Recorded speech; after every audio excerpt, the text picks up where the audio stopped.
It is politicians versus tech titans. Donald Trump lashing out at the billionaire founder and CEO of Amazon, Jeff Bezos. This is Risk and Reward. I'm Deirdre Bolton. Amazon's Jeff Bezos also owns the Washington Post. He has hired journalists to find issue with Donald Trump.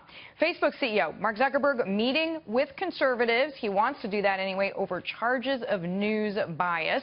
And Apple CEO Tim Cook fielding tough questions on working conditions in China. Donald Trump punching back at Jeff Bezos, saying that Bezos is using his ownership of the Washington Post to slam him so that politicians don't tax Amazon as they should.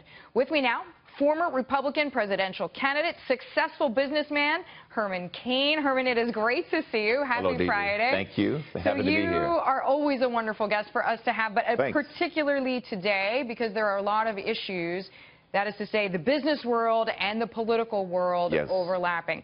So I want to ask you first and foremost, if you look at a boxing ring with Donald Trump in one corner, Jeff Bezos in the other, what do you think?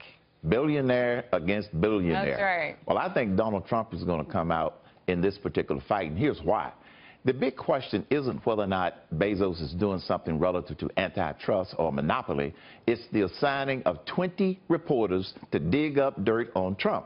They're not going out there to dig up good stories on Trump. It's to dig up dirt. And the American people are tired of that. And I happen to think that it could possibly backfire.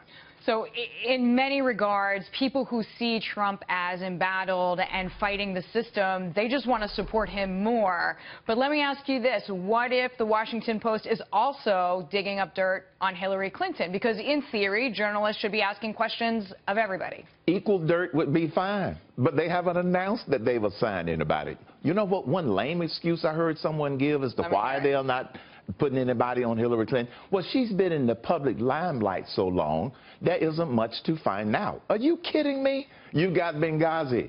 You've got the email scandal. You've got the foundation. You got a whole lot of questions. There's material. He ought to be putting just as many people over there to connect the dots on all of that, but he's not doing that. So Trump has a very good point.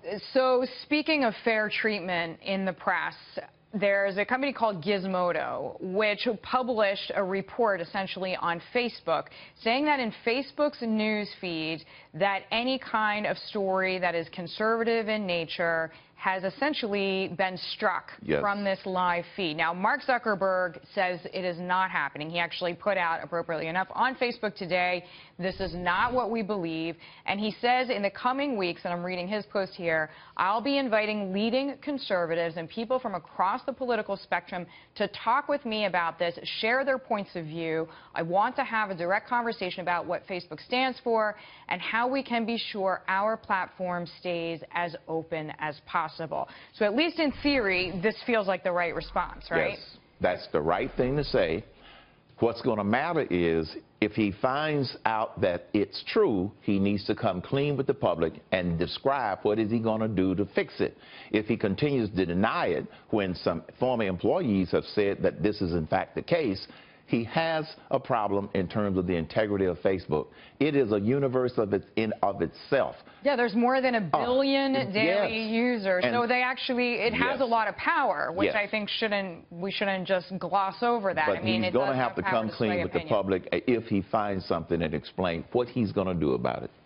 Speaking of what a leader needs to do to address a difficult situation, Apple right now is investing $1 billion in a competitor to Uber, the ride-sharing company, and this is in China. So some people are saying, okay, Apple wants more exposure to China, or Apple wants to bet against or hedge its bet, not support Uber, support a competitor. Cynical people say Apple is actually trying to grease the wheels, if you like, in China, favor a homegrown company so that its other business dealings are made easier. That's a good possibility. And the thing is, Apple has enough money that if that doesn't work out and they lose money, they won't be hurt. See, as a leader, I'm a big proponent of focus.